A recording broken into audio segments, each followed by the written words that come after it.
Shri Ghulam Ali. Sir, हमारे जो सड़क के ऑनरेबल मिनिस्टर्स हैं, जम्मू कश्मीर में नेशनल हाईवे 4 लेन 6 लेन टनल्स, जम्मू और कश्मीर में दूरी कम हो रही है। हमारे पास अल्फाज कम हैं एप्रिसिएशन के। एक छोटा सा बात है कि कश्मीर और जम्मू के बीच में एक खित्ता है, उसको खित्ता चनाब बोलते हैं, दरियाए चनाब। उसके आसपास क्या है कि जो एक्सीडेंट क्रैश बैरियर होते हैं, तो क्या है चेयरमैन सर कि वो जितना मर्जी बड़ा ट्रक है, एक बार वो स्किप हो गया रोड से तो वो अब हाइड्रो की वजह से लेक है, तो वो वापस ना डेड बॉडी ना वो ट्रक मिलता है। तो मैं ऑनरेबल मिनिस्टर साहब से ये कहूँगा कि डोडा से किश्तवाड़ और उधमपुर से जो नेशनल हाईवे है श्रीनगर की तरफ, बनहाल की तरफ, इसमें एक्सीडेंट क्रैश बैरियर अगर हों तो हमारे जो हादसे हैं वो थोड़े कम किए जा सकते हैं। Honourable minister. चेयरमैन महोदय, इसमें ये बहुत ही कठिन ऐसी जगह है जहाँ पहाड़ियों से रास्ता जाता है और जम्मू से श्रीनगर के बीच में हम 18 टनल बना रहे हैं, उसमें से 14 टनल पूरी हुई है। और सही में मुझे खुशी होती है कि कश्मीर से कन्याकुमारी हम पहले भाषण में बोलते थे।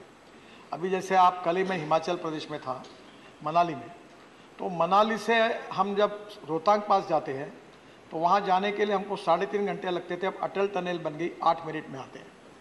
और उसके बाहर आने के बाद हम लद्दाख लेह तक 5 टनल बना रहे हैं। और मैं आपसे भी अनुरोध करूँगा, मैंने लोकसभा के स्पीकर में आने वाले थे, हमारी कमेटी को, आप राज्यसभा को भी आमंत्रित करता हूँ। हमने कारगिल में एक आशिया की सबसे बड़ी टनल बना रहे हैं जो -8 डिग्री में काम हो रहा है, और उस टनल में एस्टिमेट कॉस्ट से 5,000 करोड़ बचाए गए हैं और करीब 70% काम पूरा हुआ है। स्टेट ऑफ आर्ट है और आशिया का सबसे बड़ा 11 किलोमीटर का ये है। तो मैं निश्चित रूप से कहूँगा कि उससे हम लोग झेड़मोड़ टनल बन गई है, वहाँ से श्रीनगर आते हैं, श्रीनगर के बाद जम्मू आते समय कटरा एक्सप्रेस हाईवे लगता है दिल्ली के लिए, तो कटरा दिल्ली 6 घंटे में, अमृतसर 4 घंटे में, और दिल्ली से दिल्ली मुंबई हाईवे से सूरत तक, और सूरत से अहमदाबाद, सूरत से नासिक, नासिक से अहमदनगर, अहमदनगर से सोलापुर, सोलापुर से करनूल, और करनूल से त्रिवेंद्रम, हैदराबाद, चेन्नई, बेंगलोर और कन्याकुमारी तक जाएंगे। तो ये कश्मीर से कन्याकुमारी, इसमें कश्मीर में बहुत बड़े प्रमाण पर काम हो रहा है। और ये जो बात इन्होंने कही है, तो ये भी सच है कि एक्सीडेंट बहुत होते हैं। क्रैश बैरियर पहले लोहे के लगते थे। मुझे बताते हुए खुशी है, मैंने इसी सभागृह में जवाब दिया था कि अब बाम्बू के क्रैश बैरियर बन गए, और आसाम से जो बाम्बू है उसके हमने अनेक जगह पर eco friendly bamboo crash barrier बना रहे, जिसमें आदिवासी और किसानों को काम मिलेगा।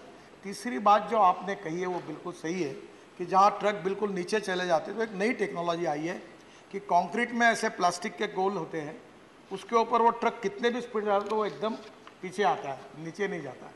तो जहाँ ऐसे उसकी कॉस्ट थोड़ी ज़्यादा होती है, तो जो स्पॉट आप बता रहे हैं उसको वेरीफाई करके वो इस प्रकार की कठिनाई की जगह पर उत्तराखंड, हिमाचल, कश्मीर, अरुणाचल, जो पहाड़ीय प्रदेश है, पर्वतीय प्रदेश है, उसमें जो गाड़ियाँ नीचे जा रही है, उसमें इस प्रकार का कुछ जगह हमने प्रयोग किया है। ये भी आपने बताए हुए स्पॉट पर करके हम कोशिश करेंगे कि इसमें किस प्रकार से एक्सीडेंट कम हो और जान बचे।